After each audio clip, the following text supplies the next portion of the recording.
O corpo de Sigrid Libório Santana, de apenas 14 anos, foi encontrado no Igarapé, do bairro Educandos, em Manaus. Pouco tempo depois, o corpo de sua amiga, Thaisa Caroline da Silva Azevedo, também de 14 anos, foi localizado. A causa da morte de ambas era violenta, mas o que chocou o Brasil não foi apenas o crime, e sim a prova de sua execução.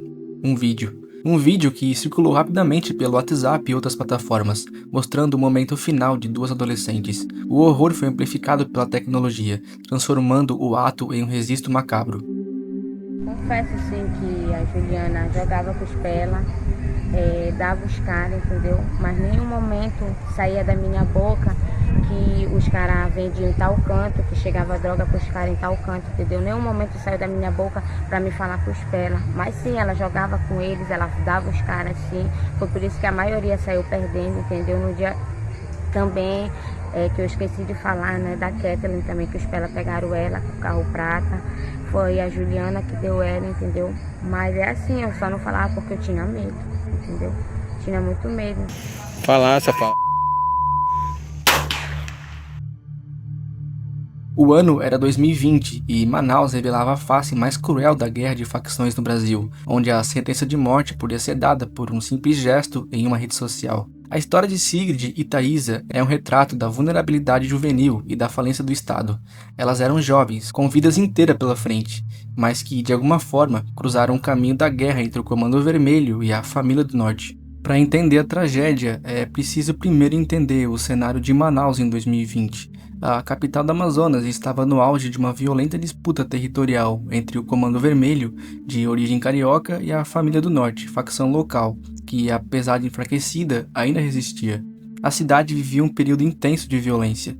Em janeiro de 2020, Manaus registrou um aumento significativo no número de assassinatos. O Comando Vermelho estava em plena ofensiva, tomando controle de comunidades e rotas de tráfico. A Família do Norte lutava para manter seus redutos, como o bairro Compensa. Nesse ambiente de guerra declarada, qualquer sinal de apoio ao lado rival era visto como uma afronta que exigia retaliação. A disputa não se limitava aos presídios ou às bocas de fumo, ela se infiltrava nas comunidades, nas escolas e, de forma inédita, nas redes sociais. A rota do Rio Solimões, vital para o tráfico de cocaína peruana, transformou Manaus em um ponto estratégico e, consequentemente, em um campo de batalha. A violência não era aleatória, era uma tática de guerra, e as vítimas, muitas vezes, eram apenas peões nesse jogo macabro. Sigrid e Thaisa eram adolescentes com 14 anos, vivendo em um contexto de extrema vulnerabilidade social.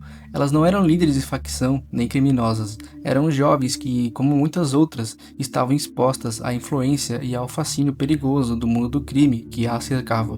A história delas é um retrato da folha no Estado em proteger a juventude em áreas dominadas pelo crime organizado, em comunidades onde a lei do tráfico é mais rápida e presente do que a lei do Estado.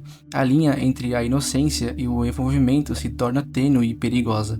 É importante ressaltar que a mãe de Sigrid, Eliana Libório, negou o envolvimento da filha com facções. Ela descreveu a filha como uma adolescente normal que gostava de festas e estava apenas se divertindo. Essa negação sublinha o drama das famílias que, mesmo tentando manter seus filhos longe do crime, vê a violência invadir suas vidas de forma brutal, muitas vezes por um erro de um julgamento ou uma brincadeira mal interpretada.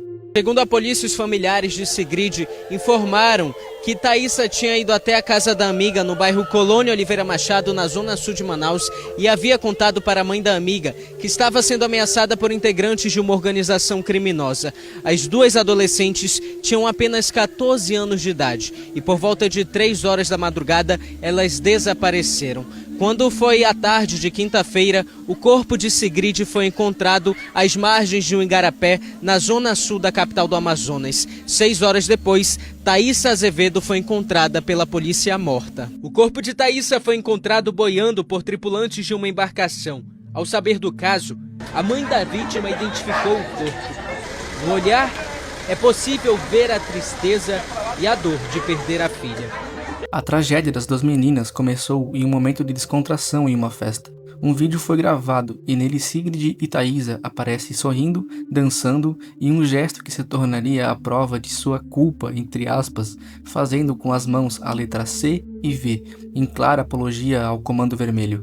Aquele gesto que para elas poderia ser apenas uma brincadeira ou uma forma de se sentirem parte de algo, foi interpretada pela facção rival, a Família do Norte, como uma declaração de guerra. O vídeo circulou rapidamente, caindo na mão de membros da Família do Norte que estavam em seu território. A ordem de sequestro e execução foi dada. O motivo era simples e brutal: vingança e demonstração de poder. A Família do Norte precisava mostrar que, apesar da ofensiva do Comando Vermelho, ela ainda ditava as regras em seus domínios, e que a apologia ao inimigo seria punida com a morte. O que se seguiu foi o chamado Tribunal do Crime, uma estrutura paralela de justiça que opera com as regras próprias e sentenças sumárias. Sigrid e Thaisa foram sequestradas e levadas para um local isolado. Não houve chance de defesa. O julgamento, entre aspas, foi rápido e a sentença, a morte. O ato final foi de uma crueldade que chocou o país. Os executores, com uma frieza assustadora, registraram toda a execução em um vídeo. O vídeo, que deveria servir como uma prova de lealdade e intimidação dentro do mundo do crime, acabou vazando e se tornando a prova do crime para a polícia. A filmagem da execução de 2 adolescentes de 14 anos, divulgado nas redes sociais, expôs a barbaridade do crime organizado brasileiro e a desumanidade com que as facções tratam a vida humana. A perícia revelou que uma delas foi atingida por disparos de arma de fogo, um detalhe que sublinha a brutalidade e a intenção de aniquilação. O debate sobre o Tribunal do Crime é crucial. Ele representa a falência do Estado em garantir a segurança e a justiça, permitindo que grupos criminosos estabeleçam suas próprias leis de punição. A existência e a operação desses tribunais paralelos são um sintoma de que o poder público perdeu o controle de vastas áreas do território nacional. A divulgação do vídeo da execução gerou uma onda de indignação nacional. O caso não foi apenas mais um homicídio, ele se tornou um símbolo da violência juvenil e da forma como a tecnologia estava sendo usada para amplificar o terror. A pressão popular e da mídia forçou uma investigação intensa. A polícia conseguiu identificar os envolvidos, membros da Família do Norte. O foco se voltou para Erickson de Lira Reis, conhecido como Chico Liu, um dos executores e o responsável por filmar o crime. A investigação teve que lidar com o medo e o silêncio impostos pela facção. Testemunhas e moradores da comunidade temiam represálias. A polícia teve que usar métodos de inteligência e análise de dados para rastrear o vídeo e identificar os criminosos. A prisão de Chico Liu e outros envolvidos foi um passo importante, mas a investigação revelou a complexidade da rede criminosa. Muitos dos envolvidos eram jovens, cooptados pela facção, perpetuando o ciclo de violência. Em 2024, a Justiça de Manaus deu uma resposta. Erickson de Lira Reis, o Chico Liu, foi condenado a 34 anos de prisão em regime fechado. A condenação, embora importante, não encerra o debate sobre o caso. Para as famílias, a dor é permanente. A mãe de Sigrid, Eliana Libório, tornou-se uma voz de luta contra a violência, buscando manter viva a memória da filha e alertar outras famílias sobre o perigo da influência das facções. A vida das famílias foi destruída, forçadas a conviver com a imagem da brutalidade e a constante lembrança de que a vida de suas filhas foi tirada por um gesto e um vídeo. O caso de Sigrid e Thaisa é um marco sombrio na história criminal recente do Brasil. Ele nos obriga a refletir sobre a vulnerabilidade juvenil, como o Estado falha em oferecer alternativas para jovens em áreas de risco, deixando-os à mercê de influência das facções. A guerra das facções. Como a disputa por rotas de tráfico e territórios transforma a vida de inocentes em moeda de troca. O Tribunal do Crime. A existência de um sistema de justiça paralelo que opera com total impunidade e crueldade, e a necessidade urgente do Estado retomar o controle. A tecnologia do terror. O uso das redes sociais para aterrorizar, intimidar e glorificar a violência, e o papel da sociedade em não compartilhar esse tipo de conteúdo.